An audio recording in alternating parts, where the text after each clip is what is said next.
Magandang araw po. Ako po si Marjorie, isa sa matagal nang naninirahan dito sa Baryong Maligaya. Hindi ko po inaasahan na darating ang araw na magsusulat ako sa inyo ng ganitong klaseng kwento.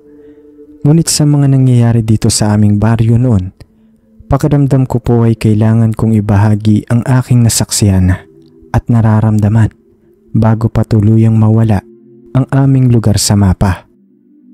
Nagsimula ang lahat nung dumating si Mang Tino. Siya ay isang matandang lalaki na humigit kumulang sa 70 taong gulang. Hindi ko alam kung saan siya nanggaling. Basta't isang araw nakita na lang namin siyang naglalako ng kariton sa aming baryo.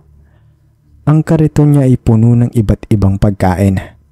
Kakanin, candy, tinapay at maging mga adobong baboy at manok. Ang mga pagkain ay nakakaakit sa paningin at ang bango ay nakakapagpagutom sa sinuman. Noong una nagulat kami sa sobrang dami ng paninda ni Mang Tino. Sanay kasi kami na isa o dalawang tindero lamang ang dumadaan sa amin at karaniwang gulay, prutas o isda ang kanilang inaalok. Kaya naman noong dumating si Mang Tino, halos lahat ng mga bata at matatanda ay bumibili sa kanya. Bukod pa rito, napakamura ng kanyang mga paninda. Halimbawa, ang isang supot na order ng adobo ay mabibili lamang sa halagang 10 piso. Kaya sinong hindi bibili, di ba? Unti-unti naging parte na ng aming pamumuhay si Mang Tino. Halos araw-araw siyang dumadaan sa aming baryo at lagi siyang may bagong paninda. Lagi rin siyang nakangiti at nagbibiro sa mga bata. Kaya naman madali siyang napamahal sa aming mga residente. Para sa amin siya ay isang biyaya. Sa hirap ng buhay, nakakatulong ang kanyang murang paninda para makatipid kami.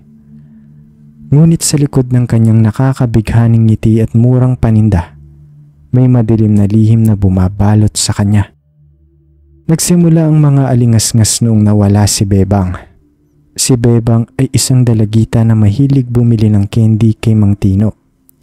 Isang hapon umalis siya ng bahay para bumili ng candy sa labas ng aming baryo dahil hindi raw dumating si Mang Tino noong araw na yun. Simula noon hindi na siya nakita pang muli. Hinanap siya sa buong baryo at sa mga karatig bayan, ngunit walang bakas ang kanyang kinaroroonan.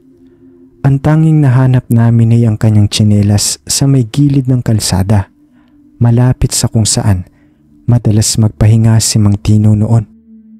Pagkatapos ng insidente kay Bebang, sunod-sunod na ang nawawala sa aming baryo. May nawawalang bata, matanda, lalaki at babae. Sa bawat pagkawala mayroong kakaibang pakaramdam ng takot at pangamba na bumabalot sa aming baryo. Ang dating masayang lugar ay napalitan ng isang madilim at mapangalaw na kapaligiran. Doon na rin nagsimula ang mga usap-usapan tungkol kay Mang Tino.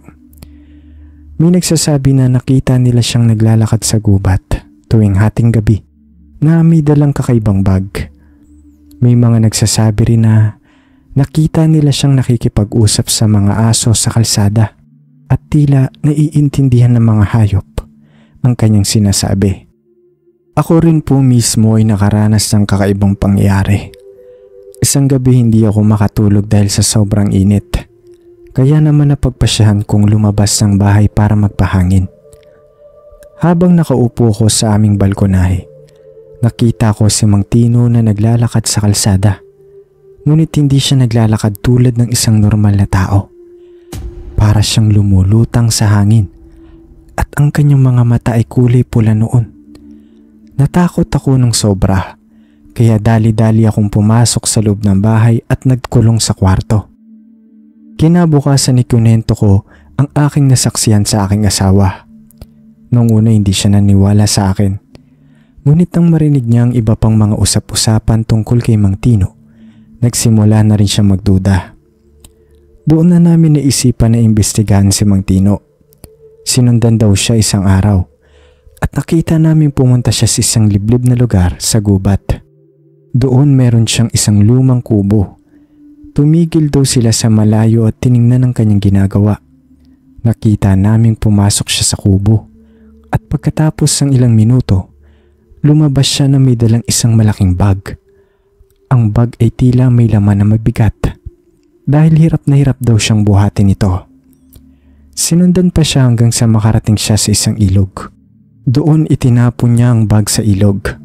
Pagkatapos noon umalis na siya at bumalik sa aming baryo. Pagkaalis ni Mang Tino, dali-dali kami pumunta sa ilog. Hinanap namin ang bag na itinapon niya at nang makita namin ito, halos hindi daw sila makapaniwala sa kanilang nakita. Ang bag daw ay puno ng mga buto na parang mga buto yun na nanggaling daw sa braso at binti at iba pang parte ng katawan ng tao. Doon namin napagtanto ang katotohanan. Si Mang Tino ay isang aswang. Ang sabi pa nila siguro ang mga paninda niyang ulam ay galing sa mga laman ng nawawalang tao sa aming baryo. Hindi pa kami makapagsalita ng tapos nun.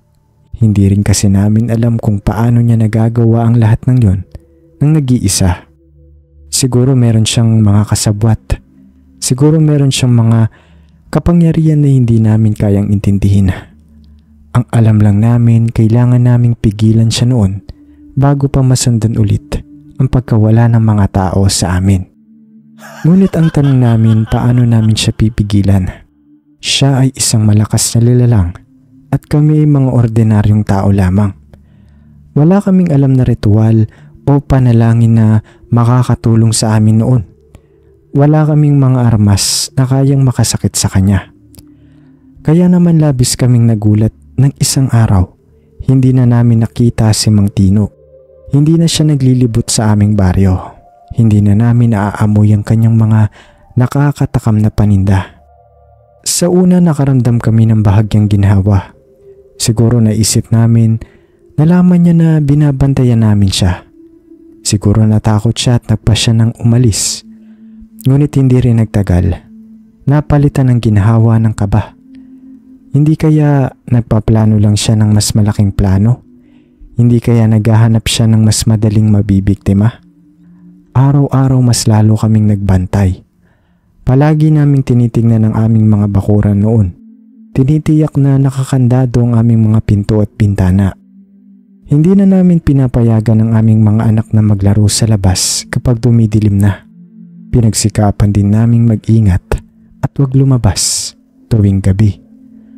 Ngunit sa kabila ng aming pag-iingat, hindi pa rin namin maiwasan ang takot. Ang takot na baka bumalik si Mang Tino. Ang takot na baka mas marami pa siyang mabibiktima. At takot na baka isa na sa pamilya ko rin ang mawala sa sarili naming baryo. Kaya naman naisipan kong sumulat sa inyo, Sir GD. Baka sakaling meron kayong alam na paraan para malabanan ng isang aswang. Sa ngayon patuloy pa rin kaming nagbabantay kay Mang Tino kahit ilang taon na itong nangyari. Pinag-iingatan namin ang aming mga anak at mga mahal sa buhay. Natrauma na din kaming bumili ng mga pagkaing galing sa mga naglalako sa daan.